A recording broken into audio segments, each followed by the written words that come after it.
जयतु जयतु देवो देवकीनन्दनोऽयम्।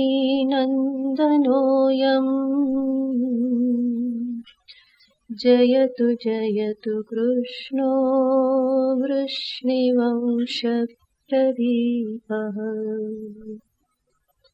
जयतु जयतु मेघश्यामलः कोमलाङ्गः। जयतु जयतु पृथ्वीभारनाशो मुकुन्दः। जयतु जयतु पृथ्वीभारनाशो मुकुन्दः।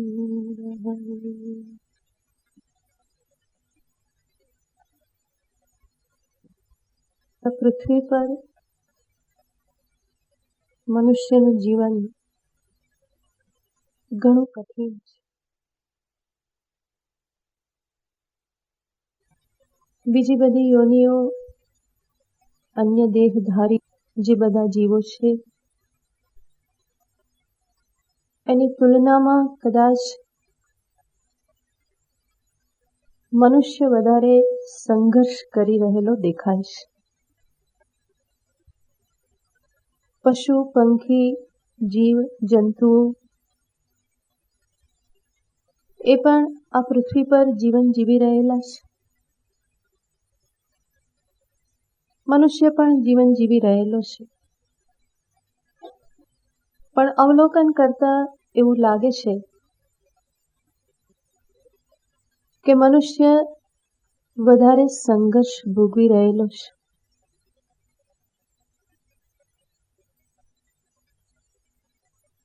પશુ પંખી આદિ પાસે વાચા નથી એટલે આપણને કદાચ સ્પષ્ટ ખબર ના પડે. એમની પાસે વાચા હોત તો એ પણ કદાચ એના દુઃખને રોતા હોત. પણ છતાં વિચાર દ્રષ્ટિથી આપણે જોઈએ તો અંતે તો એ જ નિષ્કર્ષ નીકળે છે કે સંઘર્ષ મનુષ્યના જીવનમાં વધારે છે. એનું કારણ શું? ત્યાં પણ વિચાર કરીએ તો ખ્યાલ આવે છે કે પશુ પંખીઓ, જીવ જંતુઓ એમને પણ પોતાના જીવનની ચિંતા છે. એમણે પણ પોતાનું અસ્તિત્વ ધારણ કરી રાખવા માટે સંઘર્ષ કરવો પડે છે. એમને પણ અન્ન જોઈએ છે, એમને પણ સલામતી જોઈએ છે અને એટલે કેટલેક અંશે એમના જીવનમાં પણ સંઘર્ષ તો જરૂર છે. સામર્થ્ય પણ એમની પાસે ઘણું ઓછું છે મનુષ્ય કરતા. તો સંઘર્ષ એમના જીવનમાં પણ છે. છતાં પણ વિચાર કરતા હજુ એવું જ લાગે, સામર્થ્ય ઘણું હોવા છતાં, શક્તિ, સાધનો, સુવિધા મનુષ્ય પાસે ઘણા હોવા છતાં ઘણું જ સંઘર્ષમય જીવન એ જીવી રહેલો છે. એનું કારણ શું એ આપણે વિચાર કરવો રહ્યો. વિચાર કરતા એવું જણાય છે પશુ પંખી આદિ જે અન્ય યોનિઓ છે એમને પોતાના આ સ્થૂલ દેહની ચિંતા છે. એને કેવી રીતે ટકાવી રાખવો, એને કેવી રીતે અન્ન આપવું, એને પોષણ મળે. ભૂખ લાગે ક્યાંક અન્નની શોધમાં નીકળે છે, ક્યાંકથી ભય લાગે તો ભાગી જાય છે જીવ બચાવવા માટે. રાત પડે એ પણ નિદ્રા લઈ લે છે. તો એમનું જે મુખ્ય કેન્દ્ર જે છે એ એમનું આ સ્થૂલ શરીર છે. એને સંભાળવાનું રહેશે. એના આધારે અસ્તિત્વ ટકાવવા માટે એ મથામણ કરે છે. પણ મનુષ્યના જીવનમાં જોઈએ તો મનુષ્ય એટલે માત્ર એક સ્થૂલ શરીર જ નથી. જ્યારે આપણે કહીએ છીએ વ્યક્તિત્વ, તો એ વ્યક્તિત્વમાં માત્ર આ 3.5 હાથનું સ્થૂળ શરીર નથી આવતું, પરંતુ આ શારીરિક કે ભૌતિક વ્યક્તિત્વની પાછળ એનું એક સૂક્ષ્મ વ્યક્તિત્વ પણ રહેલું છે, જેને આપણે માનસિક વ્યક્તિત્વ કહી શકીએ, અને એનાથી પણ સૂક્ષ્મ બૌદ્ધિક વ્યક્તિત્વ.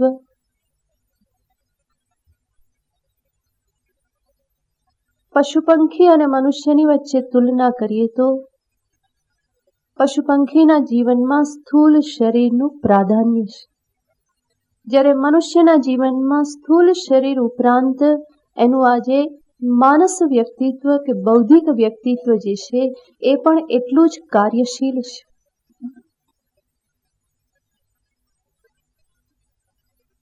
પશુ પંખીઓએ માત્ર શરીરની ચિંતા કરવી પડે છે, એનાથી આગળ એ બહુ વિચારી શકતા નથી, એવું સામર્થ્ય પણ નથી, અને સૂક્ષ્મ વ્યક્તિત્વ એમનું એટલું વિકસિત થયેલું નથી. પરંતુ મનુષ્યની પાસે આ સ્થૂળ શરીર ઉપરાંત એને એક મજાનું નાજુક કોમળ એવું હૃદય પણ મળેલું છે, એક મન અંતઃકરણ એને પ્રાપ્ત થયેલું છે, નવા નવા વિચારોને ખીલવનાર એવી બુદ્ધિ એને પ્રાપ્ત થયેલી છે, આગળ પાછળનો વિચાર કરી શકે, સંકલન કરી શકે એવું કંઈક એને સામર્થ્ય પ્રાપ્ત થયેલું છે, બુદ્ધિ સામર્થ્ય પ્રાપ્ત થયેલું છે.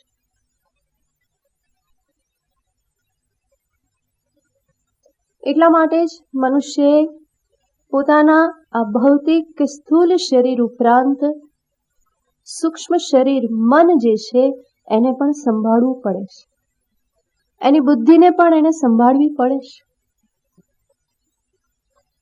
આ પાસું અન્ય યોનિઓમાં બહુ જ અલ્પ માત્રામાં હોય છે, એટલે મન દુઃખ વારંવાર મનુષ્યને થયા કરે છે. કૂતરું વારંવાર રિસાઈ જાય એવું ઓછું બને, એને લાત મારીએ, થપ્પડ મારીએ તો થોડી વારમાં પાછું એ પગ ચાટતું આવે, પાળેલું કૂતરું હોય તો એને એટલું મન દુઃખ થતું નથી. એટલું જ નહીં, એ લોકોને પોતાના શરીરના આકારોની પણ ચિંતા હોતી નથી. ગાયના માથા પર એક શીંગડું ન હોય તો એ વસ્તુ એ ગાયને કોઈ ઇન્ફિરિયરિટીનો અનુભવ નથી કરાવતો. એ ગાય એવું વિચારતી નથી કે જો આ બીજી ગાય છે એની ઉપર તો એના માથા પર કેવા સુંદર શીંગડા છે, કેવી શોભે છે, એ તો સફેદ છે, હું તો લાલ છું અને મારું તો એક શીંગડું પણ નથી. આવો વિચાર ગાયને નથી આવતો. એનો અર્થ થયો કે આ જે સૂક્ષ્મ વ્યક્તિત્વ, માનસ વ્યક્તિત્વ જે છે એ મનુષ્યમાં કાર્યશીલ છે, વધારે વિકસિત છે. તે સ્થૂળ દેહની આ બધી રૂપ રંગની ચિંતા પણ એને સતાવે છે. જાડો થઈ ગયો, કાળો થઈ ગયો, પાતળો થઈ ગયો, મોઢા પરનું તેજ જતું રહ્યું, ડાઘા પડી ગયા, કરચલીઓ પડવા લાગી, આ બધી ચિંતા મનુષ્યને થાય છે. પશુ પંખીને એવી ચિંતા નથી, એને ચિંતા છે ભરણ પોષણની. ભૂખ લાગે છે, કંઈક ખાવાનું મળવું જોઈએ, ક્યાંકથી કંઈક ભય લાગે છે તો ત્યાંથી એ ભાગે છે કે ના જીવન ટકાવું છે, ત્યાં સુધી એને ચિંતા છે. પણ મનુષ્યની ચિંતાનો જે વ્યાપ જે છે એનો કોઈ અંત દેખાતો નથી. શરીરની ચિંતાઓ, એનાથી આગળ આ નાજુક મનને વારંવાર સંભાળવું, કોઈકે કંઈક કહી દીધું, દુઃખ થઈ ગયું, કંઈક જીવનમાં ઊંધાચતું થયું, ખડભડાટ મચ્યો અને હલી ગયા. તો આવું આજે એનું સૂક્ષ્મ વ્યક્તિત્વ જે છે એને પણ મનુષ્યએ શું પડે છે. લોકો શું કહેશે એ સતત એના મનમાં બોજો હોય છે. હું આમ કરીશ તો લોકો શું કહેશે, આમ કરીશ તો મારી છાપ કેવી પડશે. પશુ પંખીઓને એવી કોઈ ચિંતા હોતી નથી કે મારા વિશે બીજા શું ધારી લેશે, બીજા શું વિચારશે, મારી આબરૂ જતી રહેશે, ઇજ્જત નહીં રહે, માન થયું, અપમાન થયું, આ બધી ચિંતાઓ એમને સતાવતી નથી, પણ મનુષ્ય આ બધી ચિંતાઓથી ઘેરાયેલો રહેશે. તો એને સ્થૂળ શરીરને સંભાળવાનું છે, પોતાના મનને, સૂક્ષ્મ વ્યક્તિત્વને સંભાળવાનું છે, સાથે સાથે બુદ્ધિને પણ ઠેકાણે ચલાવવાની છે. એટલે રોજ ઉઠીને વેદ કહેશે, પ્રાર્થના કરો, ધિયો યો ન પ્રચોદયાત, અમારી બુદ્ધિને પ્રેરિત કરો. શા માટે? એ ક્યારે ક્યાં ભાગવા માંડે કે ખબર પડતી નથી, ક્યારે ઊંધી ચાલે, ક્યારે એ દાંત વાળી દે ખબર પડતી નથી. માટે હે પરમાત્મા, અમારી બુદ્ધિને પ્રેરિત કરો. તો બુદ્ધિને પણ સંભાળવી પડે છે. આ દ્રષ્ટિએ જોઈએ તો સામર્થ્ય ઘણું હોવા છતાં પણ સંઘર્ષ કોના જીવનમાં વધારે દેખાય છે? મનુષ્યના જીવનમાં. એટલા માટે જ એ નિત્ય નિરંતર સંઘર્ષ કરતો દેખાય છે. સ્થૂળ શરીરના ભરણ પોષણની ચિંતા, મને માન મળે, મારું કોઈ અપમાન ન કરે, વિકટ પરિસ્થિતિઓનો હું સામનો કરી શકું, આ બધા માટે એ હંમેશા ચિંતિત રહેશે. અને આ પ્રમાણે હોવાથી જ મનુષ્યને હંમેશા કોઈક બીજાના સહારાની જરૂર પડે છે. એકલું ઊભા રહેવું એના માટે કઠિન છે, એને કોઈક સહારો જોઈએ છે. કોઈકનું અવલંબન એ હંમેશા શોધે છે. સામાન્ય જીવન જીવવા માટે, ભૌતિક સ્તરનું જીવન જીવવા માટે પણ અનેક સહારાઓની જરૂર પડે છે. વિષયોનો સહારો, સ્વજનોનો સહારો, આ બધાની એને આવશ્યકતા પડે છે. અને એ બધાનો સહારો લઈ અને પોતાના સંઘર્ષોને ઓછા કરવા મથામણ કરે છે. મનુષ્યની ચેતના એટલી વિકસિત છે કે એ ઘણી બધી બાબતોને ઇગ્નોર કરી શકતો નથી. ન ઈચ્છે છતાં પણ એની સામે વારંવાર આવ્યા જ કરે. જેમ મેં કહ્યું એમ, પશુ પંખીઓને એટલી ચિંતા નથી.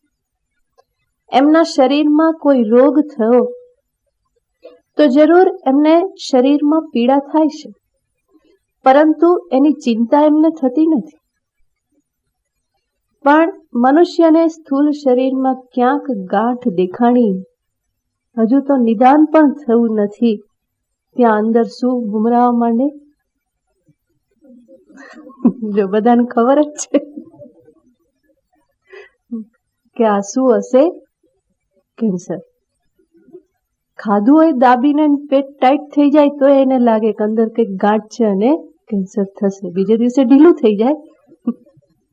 24 કલાકમાં તો એને કંઈકનું કંઈક થવા લાગે.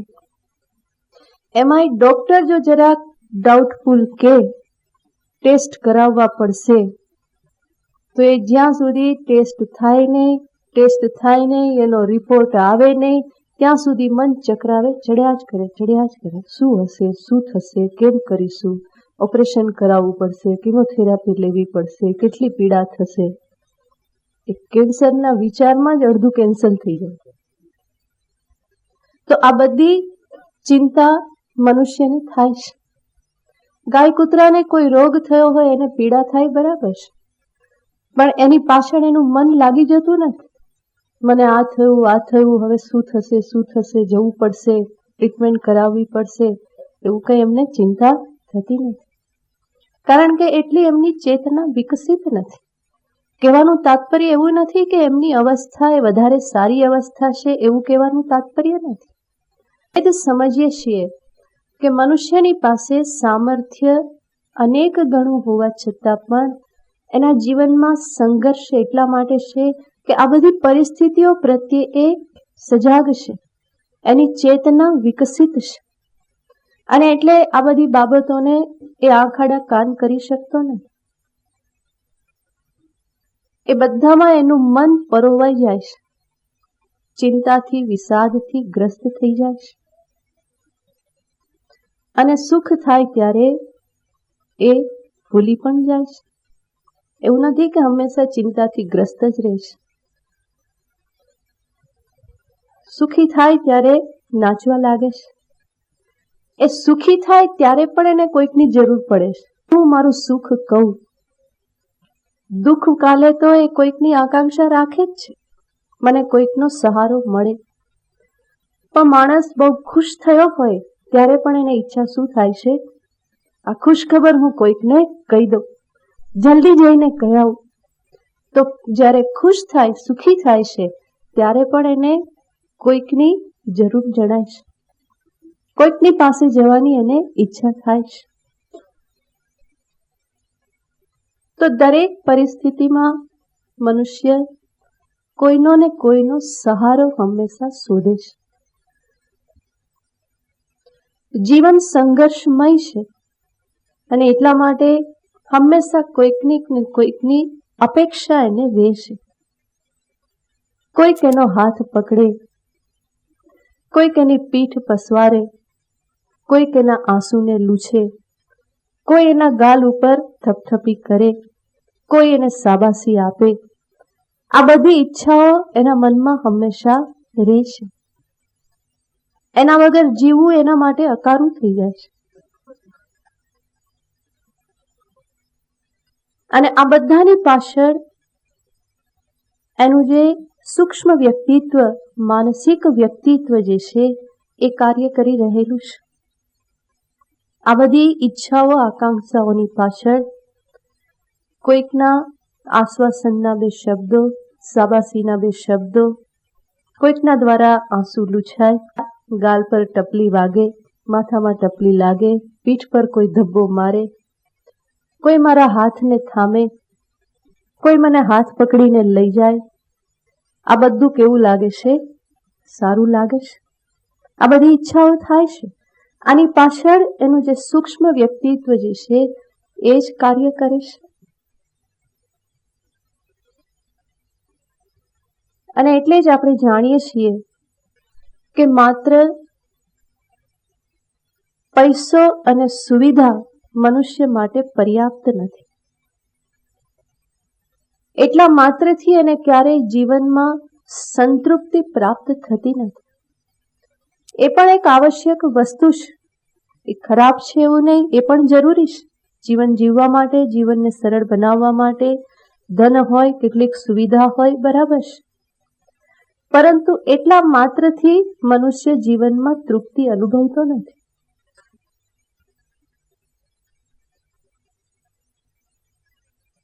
એને જરૂર છે કોઈના સહારાની,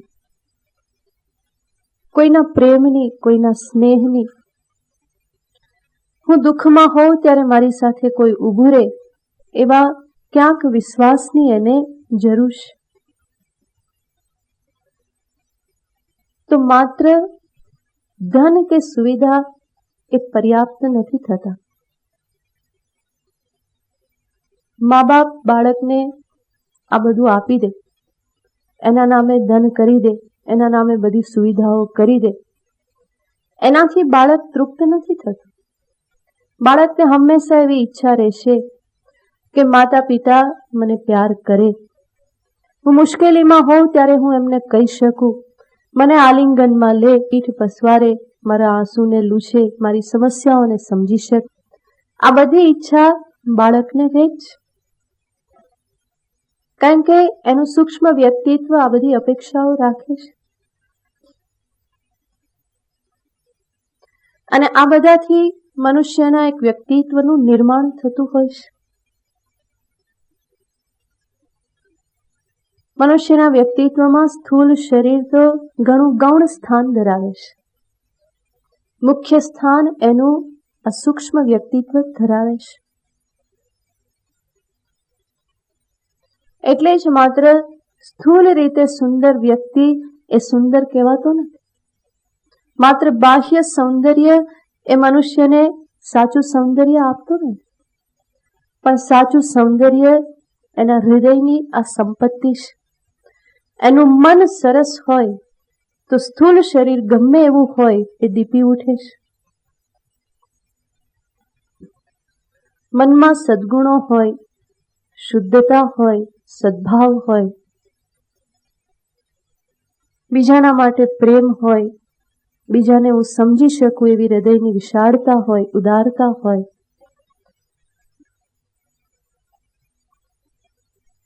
શાંત હોય, એવો જે મનુષ્ય જે છે એના ગમે એવો સ્થૂળ શરીર હોય એમાં એક સૌંદર્ય ખીલી ઉઠે છે.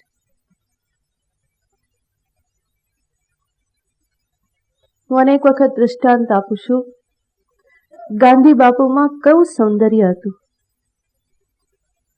સ્થૂળ રીતે જોઈએ બાપુમાં શુક્લકલી શરીર, વાને પણ એવા કોઈ ગોરા નહીં, કાળા, માથે તો ટકો ચકાચક થતો હોય, ચશ્મા તો અસલ દેશી ચશ્મા પહેરેલા હોય, ગોળ કાચવાળા, પોતડી બાંધેલી હોય, શરીર પર કરચલીઓ પડેલી હોય, મોઢામાં દાંત ના હોય, અને છતાં પણ એ આપણા બાપા હસે તો કેવું સરસ લાગે. ગાંધી બાપુનો હસતો ફોટો જો, કેટલું એમાં સૌંદર્ય ભરેલું છે, કેટલી મધુરતા છે. એવું લાગે સાક્ષાત પરમાત્મા એમના દ્વારા હસે છે, એવું એમનું હાસ્ય છે. એ સૌંદર્ય ક્યાંથી આવે છે? એમના જ અંતરની જે સત્ય માટેની એમની પ્રીતિ, અહિંસા માટેનો જે એમનો નિશ્ચય, જે એમની દ્રઢતા, જે નિસ્વાર્થપણું, જે ત્યાગ, આ બધું એમના સ્થૂળ શરીરમાં અભિવ્યક્ત થવા લાગે છે.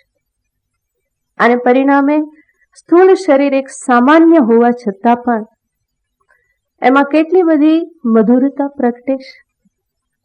જોતાની સાથે મસ્તક કેમ ઝૂકી જાય છે? કારણ કે આ મહાનતા એની પાછળ રહેલી છે. તો મનુષ્યને મહાન બનાવનાર એનું બાહ્ય સૌંદર્ય નથી. બાહ્ય સૌંદર્ય તો બહુ ક્ષણિક છે. જવાની તો જવાની, થોડા સમયમાં એ તો જાય જ છે. એ હંમેશા કોઈની રહેતી નથી. પણ સૌંદર્ય જો ટકાવી રાખવું હોય તો આંતરિક સૌંદર્ય પ્રત્યે ધ્યાન આપવું પડે. અને એ માત્ર આ જન્મમાં નહીં, એ જન્મો જન્મ સુધી આપણી સાથે રહેશે. એ ક્યારેય ક્ષીણ થતું નથી. તો મુખ્ય વાત છે કે મનુષ્યના વ્યક્તિત્વમાં આ સૂક્ષ્મ વ્યક્તિત્વનો બહુ મહત્વનો ભાગ છે.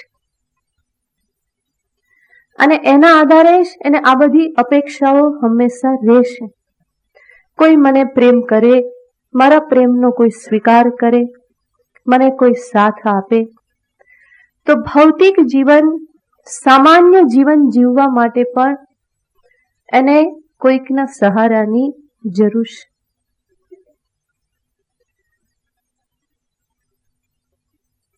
એનાથી આગળ વિચારીએ કે એક સામાન્ય જીવન જ્યારે જીવવું હોય ત્યારે પણ કોઈકના સહારાની જરૂર છે. તો જે મનુષ્ય સાધક બનેલો છે, જેના જીવનમાં કંઈક ઉચ્ચ ધ્યેય જેણે નિશ્ચિત કરેલું છે, એને શું કોઈના સહારાની જરૂર નહીં હોય? એને તો સહારાની વધારે જરૂર પડે છે. અને ત્યાં એ સાધકને માટે સૌથી પ્રબલ સહારો છે પરમાત્મા, ભગવાન.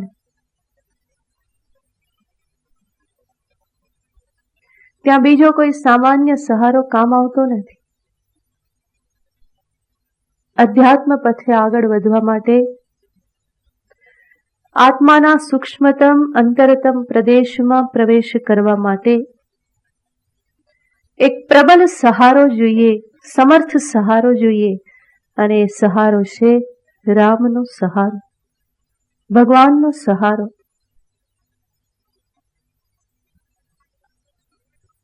સ્થૂળ જગતમાં પણ જ્યારે સહારાઓની જરૂર છે, તો સૂક્ષ્મ કે આધ્યાત્મિક જગતમાં સહારા વિના કેવી રીતે આગળ જઈ શકાય?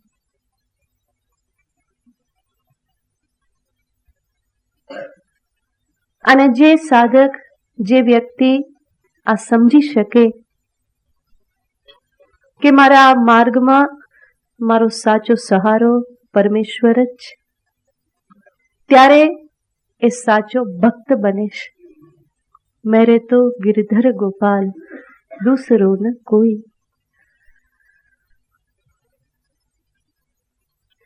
તો સમગ્ર ચર્ચાનું તાત્પર્ય છે, મનુષ્યએ અધ્યાત્મ પથે આગળ વધવા માટે ભક્તિનો સહારો લેવો એક અનિવાર્ય બની રહેશે.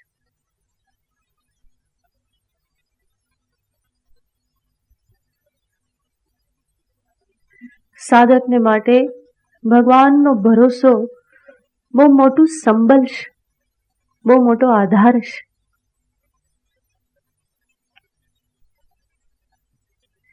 જેવી રીતે ભૌતિક જીવનમાં અને વિભિન્ન પરિસ્થિતિઓનો સામનો કરવો પડે છે, એવી જ રીતે જ્યારે અધ્યાત્મ પથનો પથિક બને ત્યારે પણ એને અનેક પરિસ્થિતિઓનો સામનો કરવો પડે છે.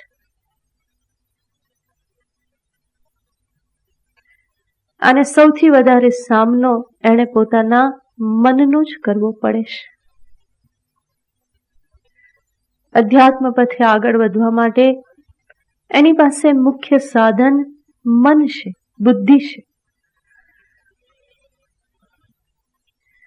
અને એ મન અને બુદ્ધિને સીધા માર્ગે રાખવા, એમાં ભલભલા વિરલાઓ પણ પાછા પડે છે. ક્યારે એ મન થાપ દઈ દે, ક્યારે બુદ્ધિ અવળી ચાલવા લાગે, ખબર પડતી નથી.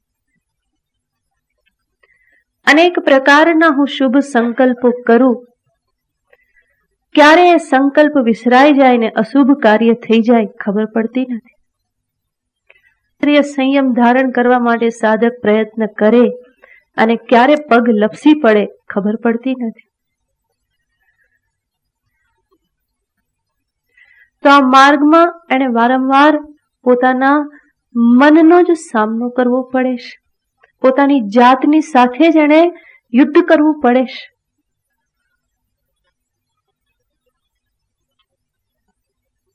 અને ત્યારે એ અનેક વખત હતાશ થાય છે, અનેક વખત એની આંખમાં આંસુઓ આવે છે, અનેક વખત એ પરાજય સ્વીકાર કરી લે છે. ન છૂટકે સ્વીકાર કરવો પડે છે. ત્યારે એને જરૂર પડે છે હતાશ થયેલા એવા મારો કોઈ હાથ પકડે,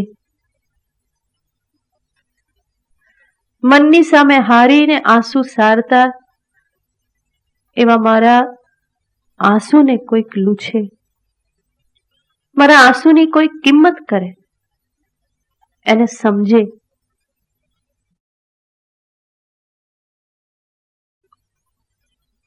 આવા કોઈક સહારાની એને જરૂર પડે છે. અને એ છે ભગવાનનો સહારો.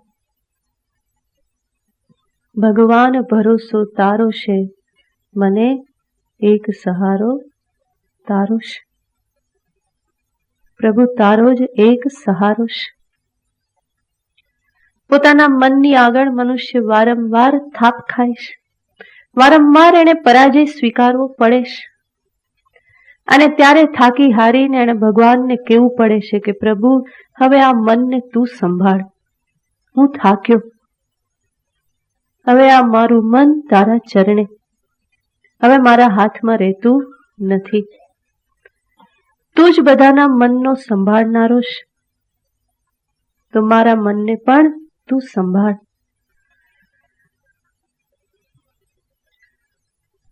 તો આવા કોઈક સહારાની જરૂર છે.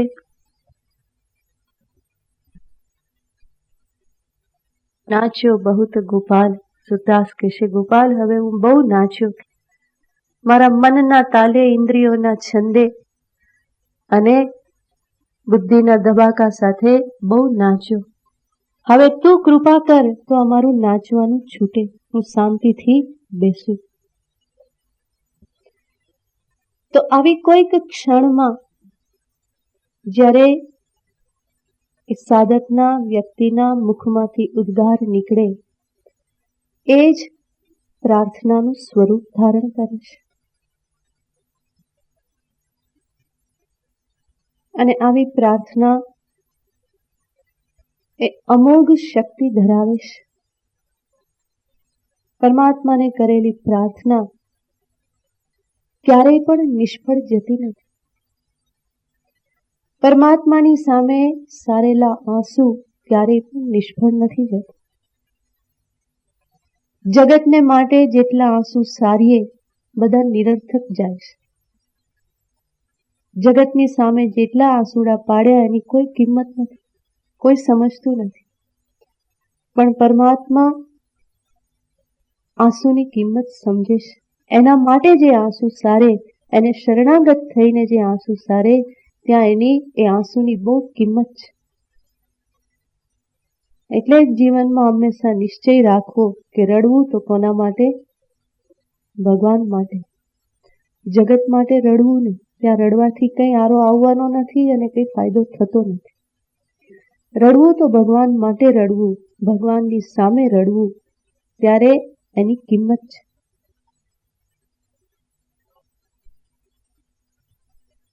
સાથે સાથે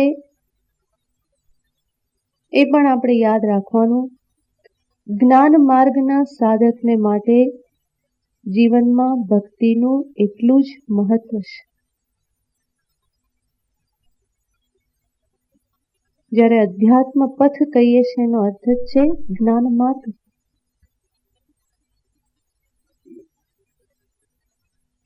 ઘણા લોકો આ વાત સમજતા નથી અને પરિણામે થોડું વેદાંત શ્રવણ કરીને કે થોડી જ્ઞાન સાધના કરીને એ બોલવા માંડે, ભક્તિની શું જરૂર છે? આત્મા તો નિત્ય સિદ્ધ છે, બધું એક જ છે, હું ને ભગવાન ભેદ ક્યાં રહ્યા? આ બધું બોલવા લાગે અને ભક્તિ એની છૂટી જાય. પણ માત્ર બોલવાથી કંઈ સમાધાન થઈ જતું નથી. તો જ્ઞાન પથના પથિકને પણ ભક્તિની જીવનમાં એટલી જ આવશ્યકતા છે. જ્ઞાન પ્રાપ્તિને અર્થે જ ભગવાનની બહુ જરૂર પડે છે. જ્ઞાન પ્રાપ્તિનું સાધન આ મન અને બુદ્ધિ જ છે. એ મન બુદ્ધિને ઠેકાણે રાખવા માટે કોઈક ગોવાળની તો જરૂર પડે ને, કારણ કે એને ચરવાની ટેવ પડેલી છે. જ્યાં ને ત્યાં એ ચરવા જતું રહેશે. જેમ પશુને ખબર ના પડે કે આ આપણું ખેતર છે, આ બીજાનું ખેતર છે, તો ગમે ત્યાં ચરવા માટે જતું રહે. તો એને ત્યાંથી વાળવા માટે કોઈક ગોપાલની જરૂર પડે, ગોવાળની જરૂર પડે. એમાં મન બુદ્ધિ રૂપી ગાય જે ચરવાની ટેવ પડેલી છે જ્યાં ત્યાંથી એને દૂર કરીને ઠેકાણે રાખવા માટે કોઈક સમર્થ ગોપાલની આવશ્યકતા છે. તો જ્ઞાન પ્રાપ્તિનું સાધન મારું યોગ્ય બની રહે એના માટે સાધકને પરમાત્માની જરૂર પડે છે.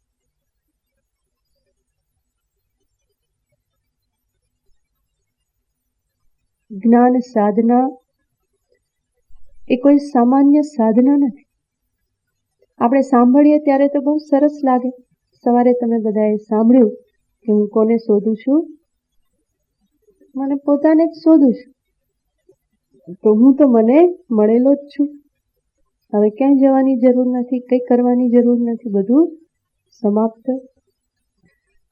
પણ સાંભળવામાં જેટલું સરળ લાગે એટલું એ સરળ નથી. વારંવાર હું મને ભૂલી જાઉં છું. વારંવાર મન બુદ્ધિ બહાર ભાગવા લાગે છે. તો એમાં સ્થિત થવું, નિષ્ઠ થવું એ ઘણી દીર્ઘકાલીન કઠિન સાધના માગી લે છે. અને કોઈ પણ સાધનામાં દીર્ઘકાળ સુધી ટકી રહેવું એ પણ ફરી પાછું કઠિન છે. એના માટે પણ પરમાત્માની જ જરૂર પડે છે. તો એવી જ કોઈક પ્રાર્થનાઓ આ સ્તોત્રમાં કરવામાં આવેલી છે. પરમેશ્વર સ્તુતિસાર સ્તોત્ર, જેના રચયિતા છે બ્રહ્માનંદ સ્વામી, કે જેમણે આ ભગવાનને આત્મજ્ઞાનને અર્થે જ પ્રાર્થનાઓ કરેલી છે, આજીજી કરેલી છે. આ એક વિલક્ષણ સ્તોત્ર છે કે જેમાં એ વારંવાર જ્ઞાનને માટે જ પ્રાર્થના કરે છે. પ્રભુ, મને જ્ઞાન આપો. ઋષિ મુનિઓ જે જ્ઞાનને પ્રાપ્ત થયા, જે તત્વને પ્રાપ્ત થયા, એવું જ્ઞાન, એ તત્વ હું પ્રાપ્ત કરું. સ્વયં બ્રહ્માનંદ છે તો એ કહેશે કે તમે પણ બ્રહ્માનંદ છો, હું પણ બ્રહ્માનંદ છું, પણ છતાં કંઈક ભેદ છે. હું સાચા અર્થમાં મને પોતાને ઓળખતો નથી. તો દરેક શ્લોકમાં મહાત્મા આ પ્રમાણે પ્રાર્થનાઓ કરે છે. જ્ઞાનને અર્થે જ પરમાત્માને પ્રાર્થના કરે છે, જેનાથી આપણને સ્પષ્ટ ખ્યાલ આવે કે જ્ઞાન માર્ગના સાધકને માટે પણ આ ભક્તિ, ઈશ્વરને પ્રાર્થના એ કેટલું મહત્વનું સ્થાન ધરાવે છે. પ્રથમ શ્લોક આપણે વાંચીશું.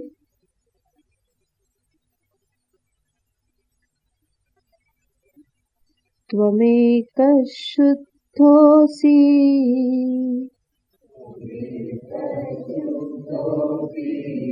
ત્વયિ નિગમ બાહ્યામલમયમ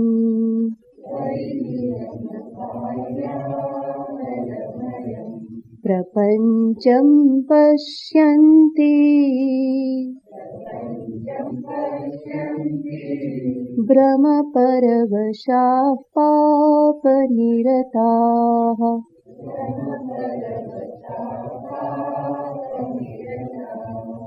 બહિસ્તેભ્યઃ કૃત્વા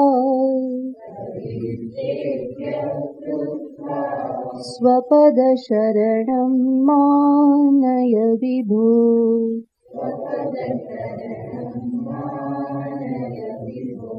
ગજેન્દ્રે દૃષ્ટં તે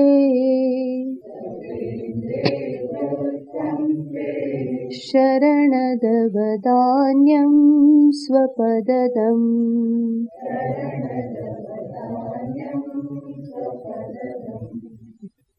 ફરી વંચાવું છું એકવાર. ત્વમેક શુદ્ધોસી ત્વયિ નિગમ બાહ્યામલમયમ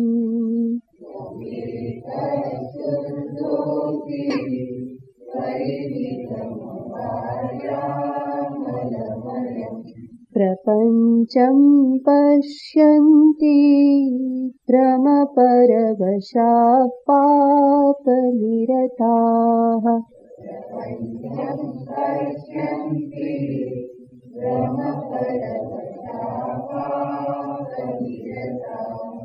બહિસ્તેભ્યઃ કૃત્વા સ્વપદશરણં માનય વિભો.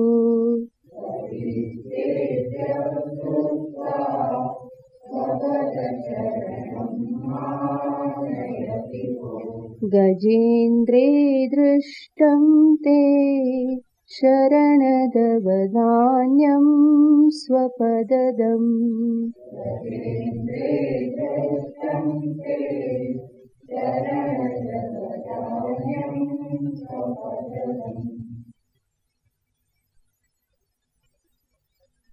અને અહીંયા સંબોધન છે, હે શરણદ, હે શરણ દેનારા.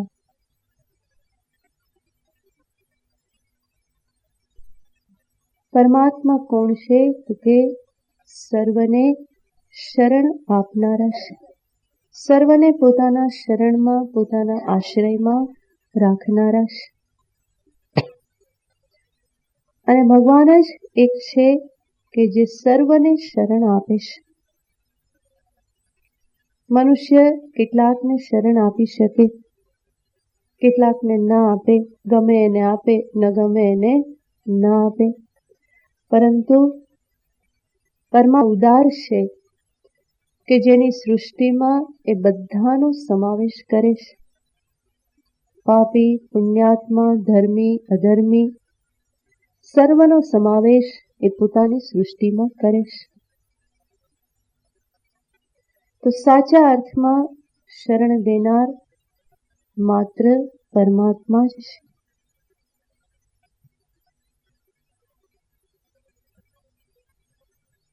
તો સંબોધન છે, હે શરણદ, હે શરણને દેનારા, આપનારા.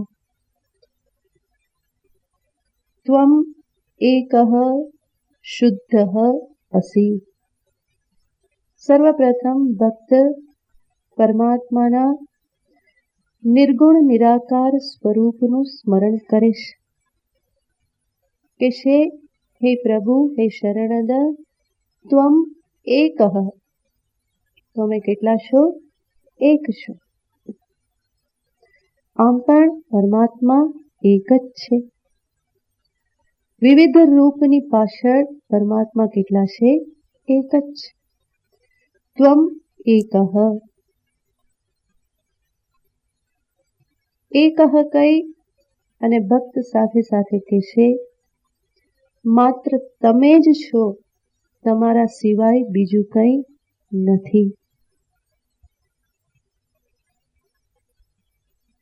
અને ઉપનિષદનું વચન છે, એકમેવા દ્વિતીયમ નેહ નાનાસ્તિ કિંચન.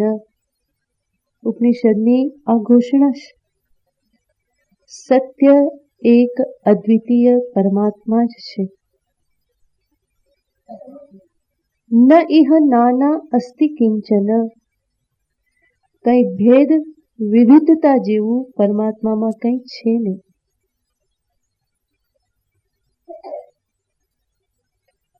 અને આ જ પારમાર્થિક દ્રષ્ટિ છે. સર્વમ ખલુ ઇદમ બ્રહ્મ આત્મૈવેદમ સર્વમ બ્રહ્મૈવેદમ સર્વમ પુરુષ એવેદગુમ સર્વમ. આ સર્વ વેદ વચનો છે કે જે કંઈ પણ છે એ બધું જ પરમાત્મા છે. બધું પરમાત્મા છે એનો અર્થ બધું જેવું કંઈ છે નહીં, માત્ર પરમાત્મા જ છે. અને આ જ દ્રષ્ટિને પ્રાપ્ત કરવા માટે ઉપનિષદ કહેશે, ઈશાવાસ્યમિદમ સર્વમ. જીવનનું લક્ષ્ય શું હોવું જોઈએ? ઇદમ સર્વમ ઈશાવાસ્યમ. આ સમસ્ત જગત જે છે એને ઈશ્વર વડે આચ્છાદન કરો. ઈશ્વર વડે આચ્છાદનીય છે. આચ્છાદન કરવું એટલે ઢાંકી દેવું. જેમ કોઈ વસ્તુ, અનેક વસ્તુઓ પડેલી હોય અને એના ઉપર આપણે ચાદર ઢાંકી દઈએ તો પછી શું દેખાવાનું? ચાદર જ દેખાય, અનેક વસ્તુ દેખાવાની ને. એવી રીતે ઉપનિષદ કહેશે કે આ જગતમાં જે પણ અનેકતા, વિવિધતા દેખાય છે એની ઉપર પરમાત્મા રૂપી આચ્છાદન કરી દો. અને તો પછી જગતમાં કોનું દર્શન થાય? પરમાત્માનું જ દર્શન થાય.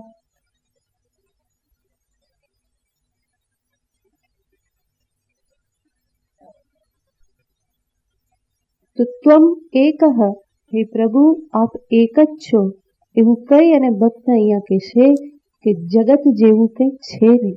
જે છે તે સચરાચરમાં કોણ વ્યાપેલા છે? પરમાત્મા, ઈશ્વર જ વ્યાપેલા છે. સિયારામમય સબ જગ. આખું જગત તો સિયારામમય છે.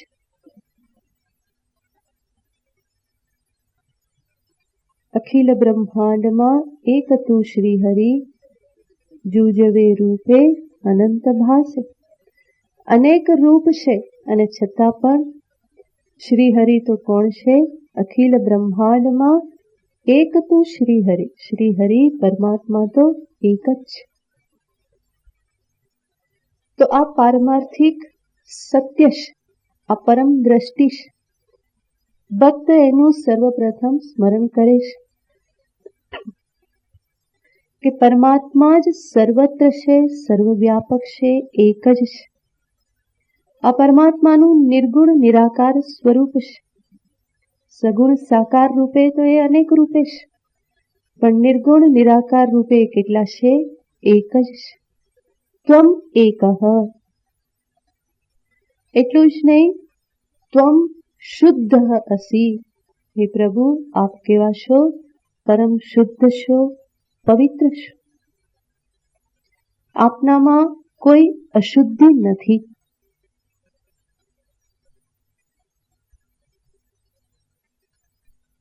વિચાર કરો, કોઈ પણ અશુદ્ધિ એ શેનાથી પ્રાપ્ત થાય છે? કોઈ પણ વસ્તુને આપણે અશુદ્ધ ક્યારે કહીએ?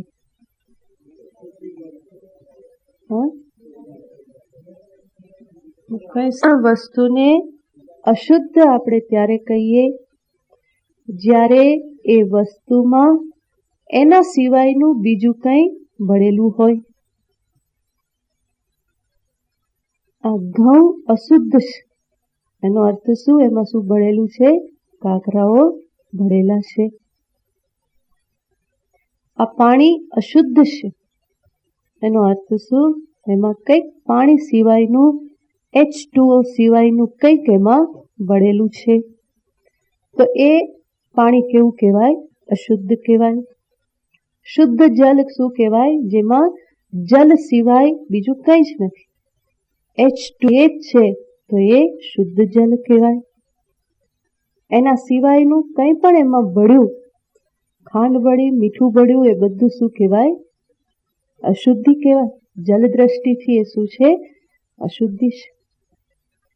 તો અહીંયા કહેશે, પરમાત્માને કહેશે, ત્વમ શુદ્ધ અસી. તમે કેવા છો? શુદ્ધ છો. એનો અર્થ શું? તમારા સિવાય બીજું કંઈ છે નહીં. બીજી વસ્તુ હોય તો અશુદ્ધિ આવે ને, પરંતુ ત્વમ એકઃ અતઃ ત્વમ શુદ્ધ. આપ એક છો અને માટે જ આપ કેવા છો? શુદ્ધ છો. તમારા સિવાય બીજું કંઈ જ છે નહીં.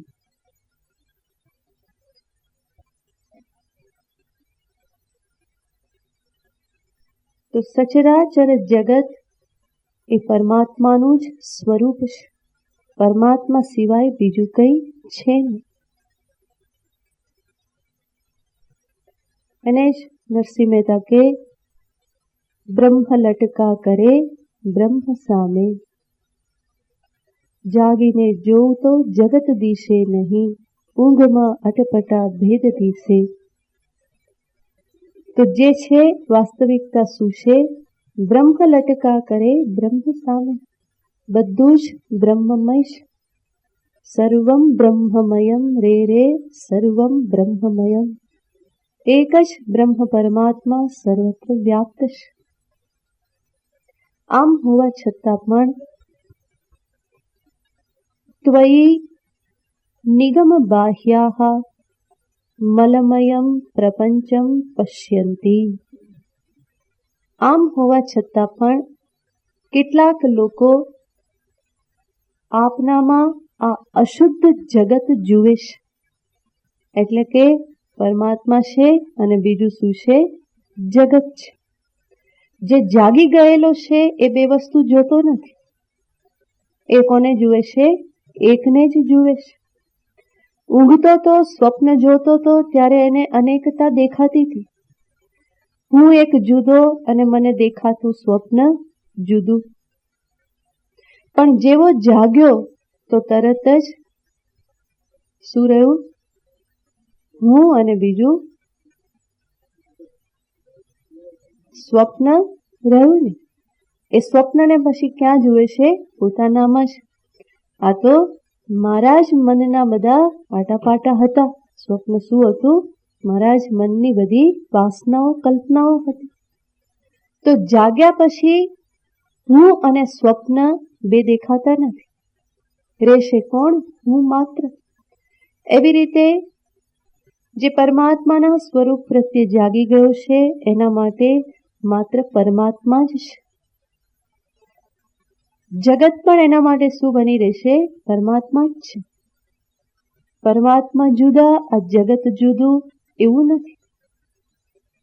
જગતનો અણુ એ અણુ એના માટે પરમાત્મા જ છે.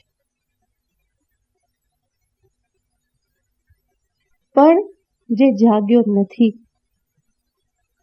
અબુધ છે, એવા લોકો જગતને જગત રૂપે જુએ છે, પરમાત્માને એનાથી જુદા જુએ છે.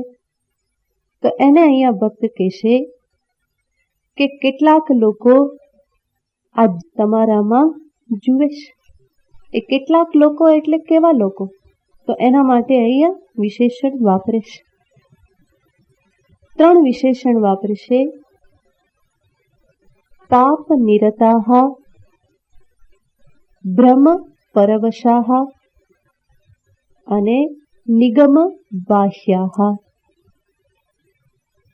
કેવા લોકો? તો કે છે સર્વપ્રથમ શબ્દ વાપરે છે નિગમ બાહ્યાહ. નિગમ બાહ્યાનો અર્થ છે વેદ શાસ્ત્રનો સ્વીકાર ન કરનારા, જે વૈદિક નથી, વેદને જે માનતા નથી, વેદની આજ્ઞાનું જે પાલન કરતા નથી.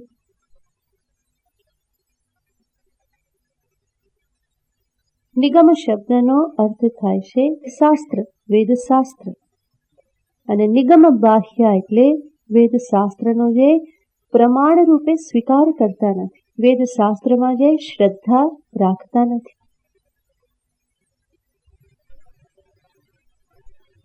વેદશાસ્ત્રમાં શ્રદ્ધા નથી એટલે જ તો જગતને જુદું જુએ છે. બાકી તો વેદ વચન કે જ છે સર્વમ ખલુ ઇદમ બ્રહ્મ, બ્રહ્મે વેદમ સર્વમ, આ વેદ વચન છે. એમાં જો શ્રદ્ધા હોય, એને સમજે તો જગત જુદું દેખાવાનું નથી. પણ એમાં શ્રદ્ધા રાખતા નથી, વેદ વચનમાં શ્રદ્ધા નથી, અને માટે એ પોતાની બુદ્ધિના બળે જ ચાલે છે. બુદ્ધિના બળે ચાલે એનો અર્થ શું? મને જેટલું દેખાય એટલું સાચું, મને જેવું દેખાય એવું એ સાચું. પણ હકીકત એનાથી ઉલટી છે. જેટલું દેખાય એટલું સાચું હોતું નથી, અને જેવું દેખાય એવું પણ એ સત્ય હોતું નથી.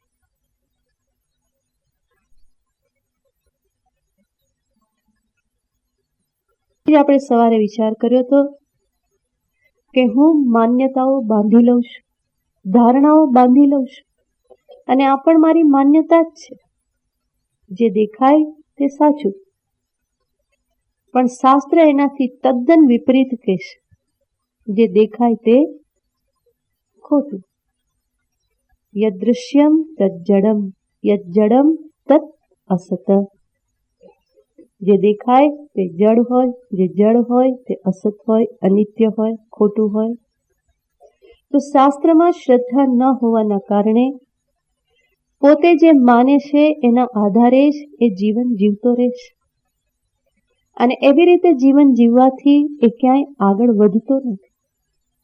તો એવા લોકોને જ અહીંયા કહેશે નિગમ બાહ્યાહ.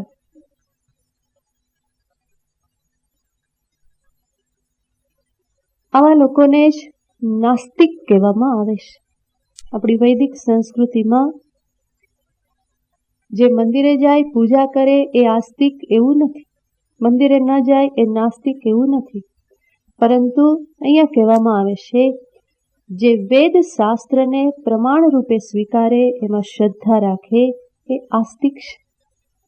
અને જે એને ન સ્વીકારે, એમાં શ્રદ્ધા નથી રાખતો, એની આજ્ઞાનું પાલન ન કરે એ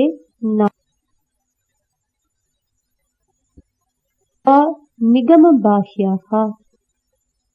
સાથે સાથે નિગમ બાહ્ય હોવાથી જ એ કહેવાશે ભ્રમ પરવશાહ. ભ્રમણાઓમાં જ રાચનારા, પોતાની ને પોતાની ભ્રમણાઓમાં અટવાઈ રહેનારા. સ્વાભાવિક જ છે, શાસ્ત્રને સ્વીકાર નથી કરતા તો પછી શરણું કોનું લેશે?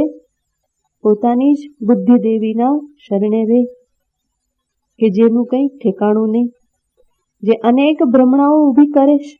અનેક વખત દોડાવે છે, અનેક વખત નચાવે છે, અનેક ચક્કરમાં એ ચક્રાવા લેવડાવે છે. તો એવી બુદ્ધિનો સહારો લઈ અને એવા એ ભ્રમને પરવશ જ બની રહેવાના છે. પોતાની જ ભ્રમણાઓમાં રાચતા રહેશે. એમાંથી બહાર નીકળવું એના માટે બહુ કઠિન છે. કારણ કે પોતાની ધારણાઓને, માન્યતાઓને એ પરમ સત્ય તરીકે જ સ્વીકારી લેશે. હું જે માનું એ જ સાચું. પણ ભૂલી જાય છે કે હું જે માનું છું એ તદ્દન ખોટું છે. સત્ય તો એનાથી કંઈક વિલક્ષણ છે. અને એ સત્ય શાસ્ત્ર જ દેખાડે છે. મારી બુદ્ધિમાં એટલી પહોંચ નથી કે જાતે જાતે એ પરમ સત્યના દર્શન કરી શકે. ત્યાં મારે કોઈકનો સહારો લેવો જ પડે. એટલા માટે જ ગુરુનો સહારો, શાસ્ત્રનો સહારો એ બધાની ત્યાં જરૂર છે. નહીં તો જીવન બ્રહ્મમાં ને બ્રહ્મમાં જ પૂરું થઈ જાય છે. આપણે જોઈએ જ છીએ જગતમાં બધા લોકોનું જીવન એમાં ને એમાં જ સમાપ્ત થઈ જાય છે. આ પથે આવનારા કેટલા, શિબિરમાં આવનારા કેટલા, ગણ્યા ગાંઠ્યા જ ને. ઘણા બધાને ખબર છે શિબિર છે અને છતાં પણ આવે નહીં. કેમ? શું જવાનું કે હવે આપણે જાણીએ જ છીએ ને બધું. તો એ ફાળે છે પોતાની જ ભ્રમણાઓમાં રચ્યા પચ્યા રહેશે. મેં જે માનેલું છે, મેં જે જોયેલું છે, મેં અનુભવ કરેલું છે એ બધું સત્ય છે. મારી માન્યતા જ સત્ય છે. જગતને હું જેવું માનું છું એવું જ જગત છે.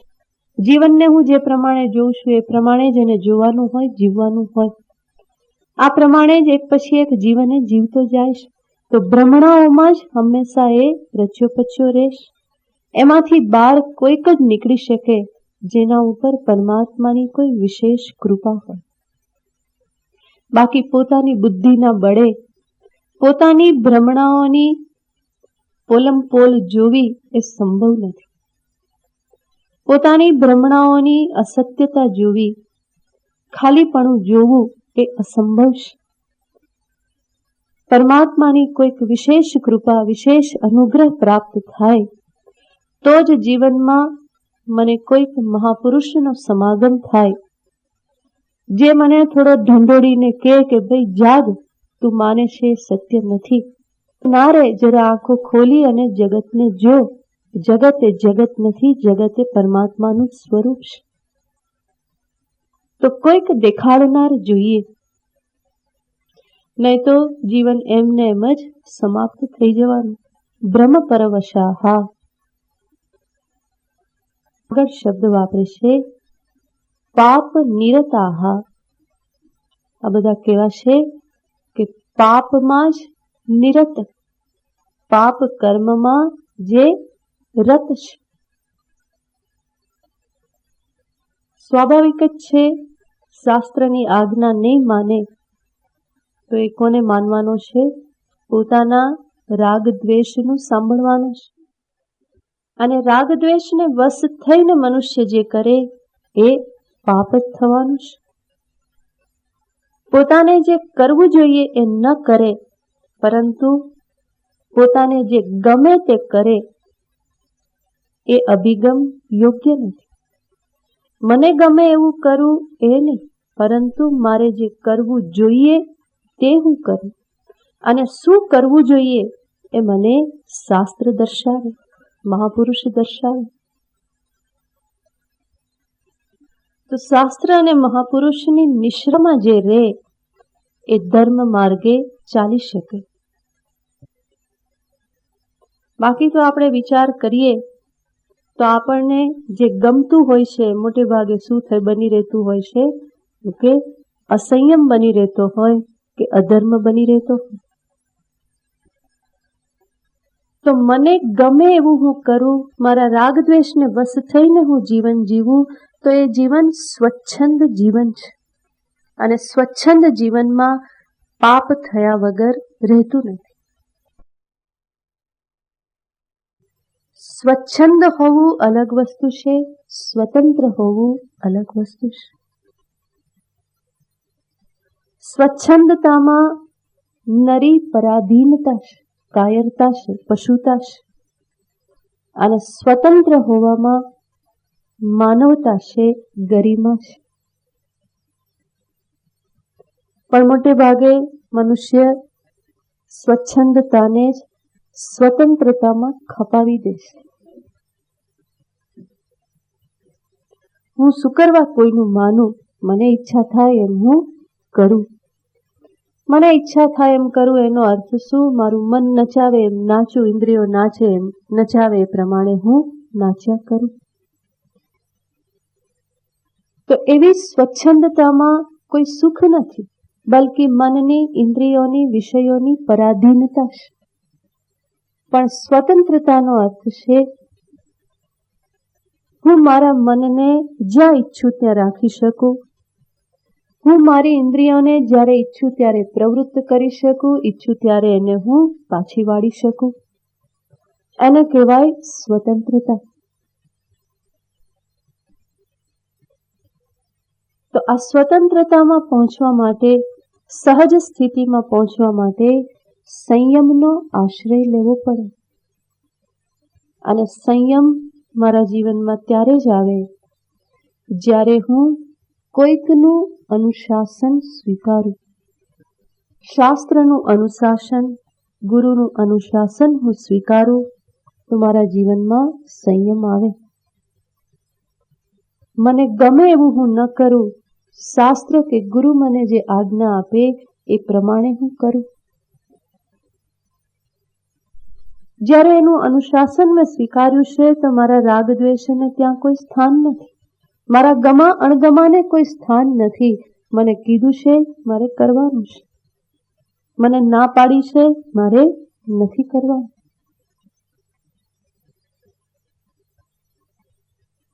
અને જ્યારે આવું શાસ્ત્રનું અનુશાસન સ્વીકારે તો એના દ્વારા કોઈ પાપ કર્મ નહીં થાય. કારણ કે શાસ્ત્ર જેની અનુમતિ આપે છે એ કરે છે, જેની ના પાડે છે એ નથી કરતું.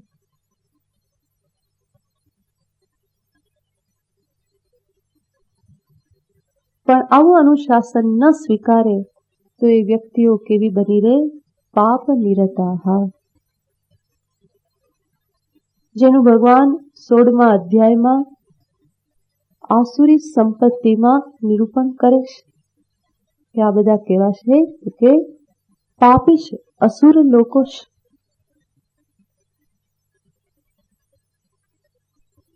તો અહીંયા ભક્ત પ્રાર્થના કરે છે કે પ્રભુ આપ સ્વરૂપથી એક જ છો, શુદ્ધ છો.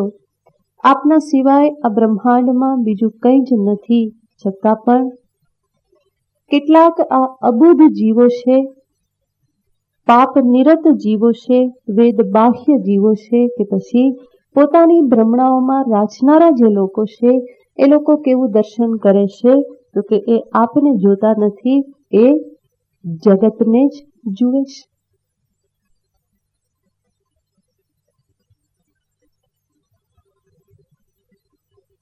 અને આવું કઈ આગળ ભક્ત પ્રાર્થના કરે છે, બહિસ્તેભ્યઃ કૃત્વા. હે પ્રભુ, મને એવા બધા લોકોથી દૂર રાખજો. આપમાં શ્રદ્ધા ન રાખનારા, વેદ શાસ્ત્રમાં શ્રદ્ધા ન રાખનારા, પુણ્ય કર્મ ન કરનારા, સત્કર્મ ન કરનારા એવા લોકોથી હે શરણદ પરમાત્મા, મને એમનાથી બહાર રાખો, એટલે કે દૂર રાખો. એમનાથી બહાર રાખી, એમનાથી દૂર કરી અને મને આપની શરણમાં લઈ લો. સ્વપદ શરણમ આનય વિભો. હે વિભો, હે સર્વવ્યાપક પરમાત્મા, મને આપની શરણમાં લઈ લો.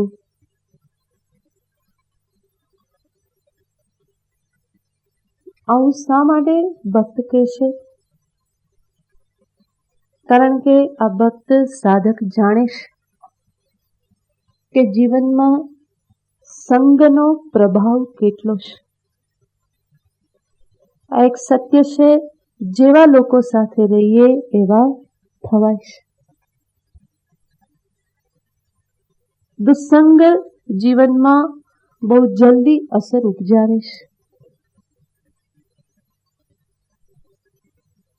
થોડા સમયનો પણ ગલત સંગ જે છે એ જીવનમાં ઘણું નુકસાન પહોંચાડતો હોય છે, બલ્કિ સંપૂર્ણ જીવનને બરબાદ કરી શકે છે. આપણે જાણીએ જ છીએ ઘણા બધા યુવાનોનું જીવન વેડફાઈ જાય છે. શેના કારણે? કોઈક ખોટા સંગમાં આવી ગયા અને ખોટા રસ્તે ચડી જાય છે. ઘરમાં માતા પિતાએ નાનપણથી કેટલા સંસ્કારો આપ્યા હોય, કેટલું સમજાવ્યા હોય, અને છતાં ખોટા મિત્રોની સોબતે ચડી ગયો યુવાન, તો એની અસર બહુ જલ્દી થાય છે. આમ પણ સન્માર્ગે ચાલતા વાર લાગે છે, ખોટા માર્ગે લપસી જતા વાર લાગતી નથી. પર્વત ઉપર ચડવામાં વાર લાગે, એક એક પગથિયું હાંફી હાંફી અને ધીમે ધીમે ઉપર ચડવું પડે, પણ નીચે ઉતરતી વખતે ફટાફટ નીચે ઉતરી જવાય છે. અને એમાંય લપસણી હોય તો કોઈ પ્રયત્ન જ નહીં, તો ઉતરવામાં વાર લાગતી નથી, હંમેશા ઉપર ઉઠવામાં જ વાર લાગે છે. તો દુસ્સંગ જે છે એ મને નીચે લાવે છે, પતન કરાવે છે.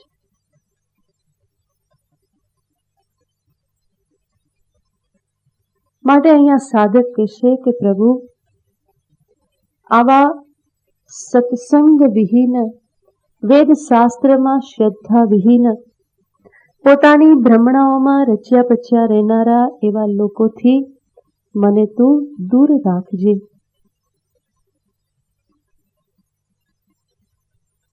ગંગા સતી પણ પાનબાઈને કહે, સંગ તું કરો તો પાનબાઈ એવા નીર કરજો, જે ભજનમાં રેવે ભરપૂર રે. એવાની સંગત કરો કે જે ભજનમાં ભરપૂર રહેતા હોય, પ્રભુના ભજનમાં જે મસ્ત રહેતો હોય, એના સાનિધ્યમાં જે ક્ષણે ક્ષણ વિતાવતો હોય, એની સંગત કરો. એની સંગત કરશો તો તમે પણ પ્રભુની નજીક પહોંચશો. એના હૃદયમાં રહેલી ભક્તિ તમારા હૃદયમાં પણ જાગૃત થશે. તો ભજનમાં ભરપૂર રહે, પ્રભુના સાનિધ્યમાં ભરપૂર રહે, જેના અંતરમાં દેવી સંપત્તિ હોય, જે વેદ શાસ્ત્રમાં શ્રદ્ધા ધરાવતા હોય, એવા લોકોની હું સંગત કરું.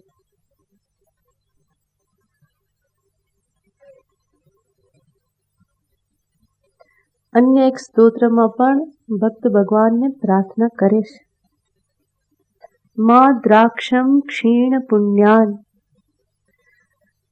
જેમના પુણ્યો ક્ષીણ થઈ ગયેલા છે, પાપ જ જેમના માત્ર બચેલા છે, એવા પાપી લોકોનું હું ક્યારેય દર્શન ના કરું, કારણ કે નહીં તો એ મને પાપ કર્મમાં ઢસડી જશે.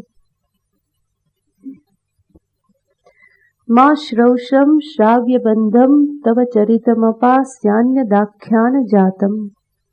હે પ્રભુ, મારા પર એવી કૃપા કરો કે આપના પરમ પાવન ચરિત્ર સિવાય હું બીજું કંઈ સાંભળું નહીં. ભદ્રમ કર્ણેભિ શૃણુયામ દેવાહ.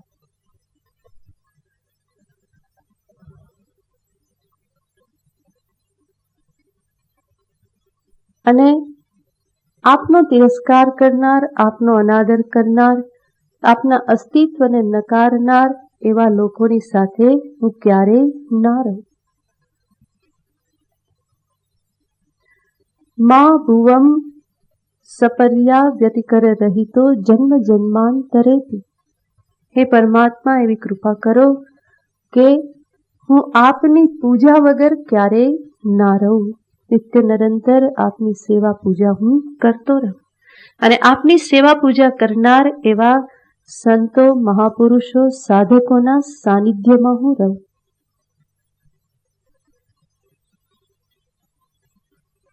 સજ્જનોનો સંગ પણ ઘણા પુણ્ય હોય ત્યારે પ્રાપ્ત થતો હોય છે.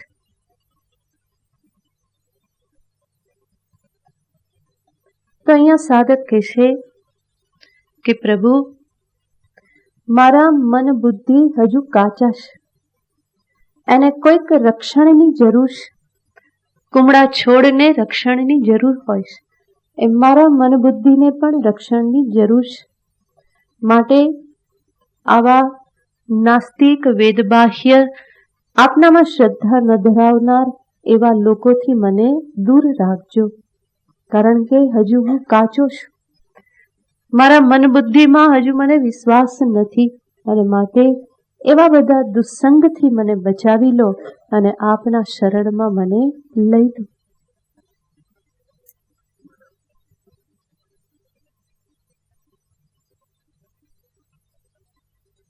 જીવનમાં સાચા માર્ગે ચડવું અને સાચા માર્ગે ચડ્યા પછી ત્યાં ટકી રહેવું, એ બંને માટે ભગવાનની મહતી કૃપા જરૂરી છે. પહેલા તો સાચો માર્ગ જ મળતો નથી, અત્યંત દુર્લભ છે. શ્રવણાયાપી બહુબીર્યો ન લભ્યઃ શૃણ્વંતોપી બહવો યમ ન વિદ્યુઃ. ઉપનિષદ કહે છે. ભગવાન પણ ગીતાજીમાં કહે છે, મનુષ્યાણામ સહસ્રેષુ કશ્ચિત યતતિ સિદ્ધયે. હજારો મનુષ્યમાંથી કોઈક જ મને પ્રાપ્ત કરવા માટે યતતિ પ્રયત્ન કરે છે. અને પ્રયત્ન કર્યો, માર્ગે ચડ્યા પછી પણ યતતામપી સિદ્ધાનામ કશ્ચિન મામ વેત્તિ તત્વતઃ. ચડ્યા પછી પણ, પ્રયત્ન કર્યા પછી પણ એ હજારોમાંથી જે કોઈક પ્રયત્ન કરે છે, એ કોઈક માંથી પણ ફરી પાછો કોઈક જ મને તત્વતઃ વેત્તિ, તત્વતઃ જાણે છે, પામી શકે છે.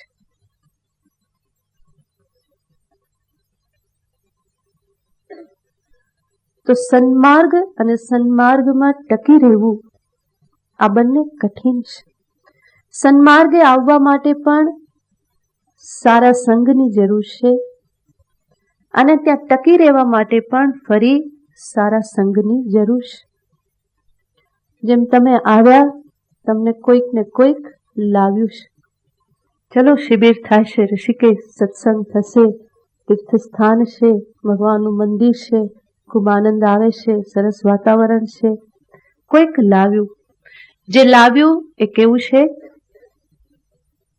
સારો સંઘ છે, સજ્જન છે, જે તમને સન્માર્ગે લાવ્યા.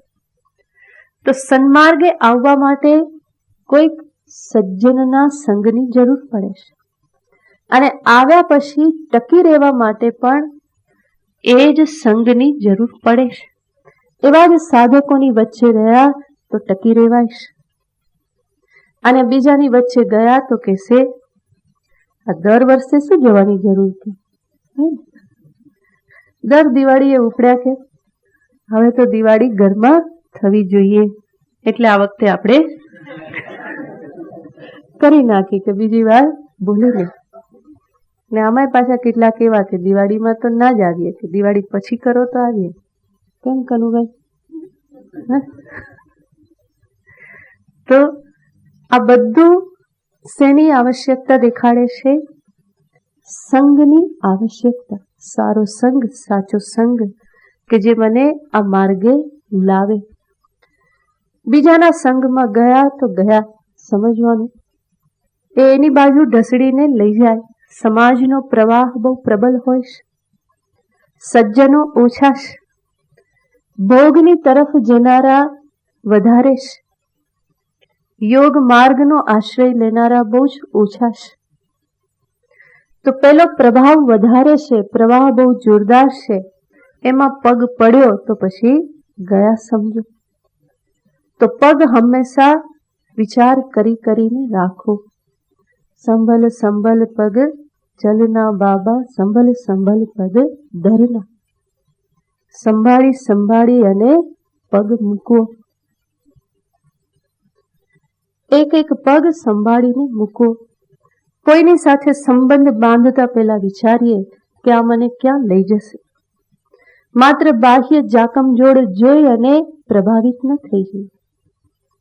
પૈસા છે, સુખી માણસ છે, એની વગ બહુ સારી છે, માટે ભવિષ્યમાં કામ લાગશે, સંબંધ રાખવા જેવો ખરો એવું વિચારવું નહીં. સંબંધ એની સાથે રાખવો કે જે મને પરમાત્મા પ્રત્યે પ્રેરિત કરે, જે મને જીવનમાં ત્યાગ વૈરાગ્યનું મહત્વ સમજાવે, જે પ્રભુ ભક્તિનું મહત્વ સમજાવે, જે સદ્ગુણોની મારા હૃદયમાં સ્થાપન કરે, એવો સંગ મારે શોધવાનો હોય.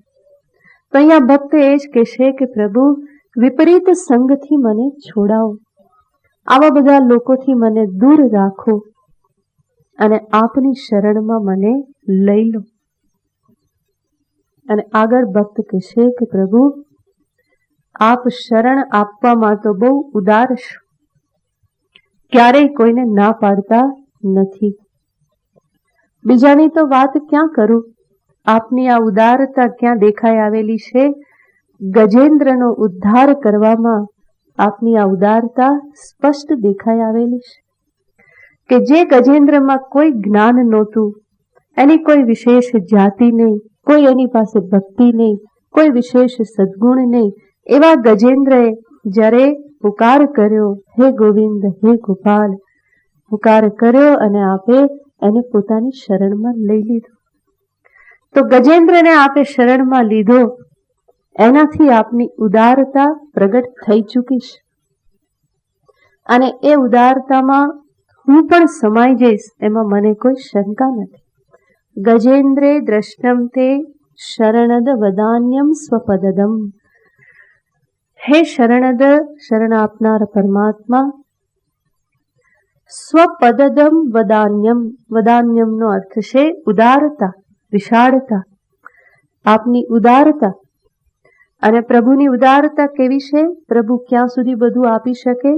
તો કહેશે સ્વપદદમ, પોતાનું પદ જ પ્રભુ આપી દેશે, એને જરાય જુદો રાખતા નથી.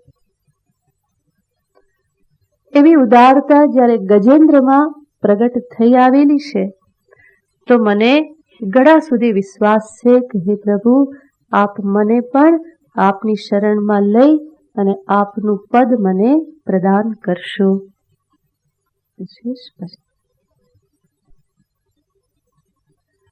ઓમ પૂર્ણમદ પૂર્ણમિદં પૂર્ણાત પૂર્ણમુદચ્યતે પૂર્ણસ્ય પૂર્ણમાદાય પૂર્ણમેવાવશિષ્યતે.